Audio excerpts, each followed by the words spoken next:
പണ്ടൊക്കെ സത്യം പറഞ്ഞാൽ എന്തൊരു സുഖമായിരുന്നു. രാവിലെ എണീറ്റ് വരുമ്പോഴേക്കും അമ്മ റൊട്ടി ഉണ്ടാക്കി തരുന്നു, ചോറുണ്ടാക്കി തരുന്നു, ചായ ഡൈനിങ് ടേബിളിൽ കൊണ്ടുവച്ചിരുന്നു. ഇപ്പം നമ്മൾ അത് കഴിഞ്ഞിട്ട് പിന്നെ ബാംഗ്ലൂർ എത്തിയപ്പോൾ മെയ്ഡും ഉണ്ടായിരുന്നു. കാനഡ എത്തിക്കഴിഞ്ഞപ്പോൾ എല്ലാ കളിയും മാറി. മീൽ പ്രപ്പ് എന്ന് പറയുന്ന പരിപാടി ഞാൻ കേട്ടിട്ടുണ്ടെങ്കിലും സത്യം പറഞ്ഞാൽ അതിലേക്ക് ആഴ്ന്നിറങ്ങിയത് ഇപ്പോഴാണ്. വെളുപ്പിന് 1:30 ശനിയാഴ്ച നമ്മൾ പുറത്തൊക്കെ പോയി തിരിച്ച് വന്നിട്ട് വെളുപ്പിന് 1:30 നമ്മൾ ഈ പരിപാടിയെല്ലാം കാണിച്ചു കൂട്ടുന്നത്. ഇങ്ങനെയൊക്കെ ചെയ്ത് വെച്ചാലാണ് ഒരാഴ്ച ഓടുള്ളൂ. ഇതിൽ പകുതി മുക്കാലും ഞായറാഴ്ചകളിലേക്ക് കുറേ സാധനം ഉണ്ടാക്കാൻ വേണ്ടി മാറ്റി വയ്ക്കുന്ന പരിപാടിയുണ്ട്. അയ്യോ, ഇതൊരു വല്ലാത്തൊരു പ്രോസസ്സാട്ടോ. പക്ഷെ സംഭവം രസമാണ്.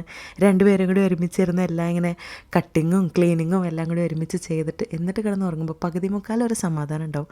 ഇതിൽ കുറേ ഐറ്റംസ് സൺഡേ നമ്മൾ ഉണ്ടാക്കി വയ്ക്കും. അങ്ങനെ കാനഡയിലെ വലിയൊരു ആചാരമാണ് മീൽ പ്രപ്പ് എന്ന് പറയുന്ന പരിപാടി. പണ്ടൊക്കെ ഇങ്ങനെ ഫ്രഷ് ഡെയിലി കഴിക്കുമ്പോൾ അപ്പോൾ ഇതുപോലെ എന്നെപ്പോലെ വേറെ ആരൊക്കെയുണ്ട് മീൽ പ്രപ്പൊക്കെ ചെയ്ത് ഒരാഴ്ചക്കുള്ളത് ഉണ്ടാക്കി വെക്കുന്നു, കട്ടിങ്ങൊക്കെ ചെയ്ത് വെക്കുന്നു? അതോ ഡെയിലി ഫ്രഷ് മാത്രമേ കഴിക്കുകയുള്ളൂ? എന്തായാലും നമ്മളിങ്ങനെയാണ്. അപ്പോൾ ടാറ്റ.